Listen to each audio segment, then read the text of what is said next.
நான் சொகுசு அரசியல்வாதி இல்ல. இன்னைக்கு யாரோ சினிமாவில் நடிச்சிட்டு 2 படத்துல சூப்பர் ஸ்டார் ஆன உடனே இன்றைக்கு நான் தான் தமிழ்நாட்டுக்கு முதலமைச்சர்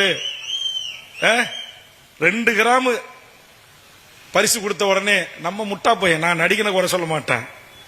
1 வயசு பொண்ணை கூட்டு போறான், நாளைக்கு ஒரு 3 மாசம் கழிச்சு +2 முடிச்சு டிகிரி முடிச்சு போய் கல்லூரி பெண்களை கூட்டு போறான். அறிவு வேணாம் தமிழனுக்கு?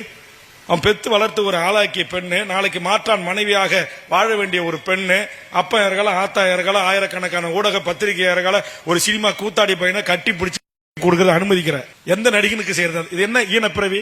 தமிழுடைய பிறவியா இது? அப்படியே விஜய் அண்ணா, விஜய் நடிங்க, நடிச்சிருக்கார பாராட்டுங்க, அஜித்தை பாராட்டுங்க, ரஜினியை பாராட்டுங்க, சரத்தை பாராட்டுங்க, என் பச்சை தமிழ் நம்முடைய சத்யராஜை பாராட்டுங்க. அதை விட்டுட்டு எப்படி இதெல்லாம் பெற்றோர்கள் அனுமதிக்கிறீங்க? இதுவா தமிழ் சமூகம்? இதா தமிழருடைய பாரம்பரியம்? இதா வீரகுல பெண்கள் வாழ்ந்த மண் தமிழர் நிலம் என்கிறான்.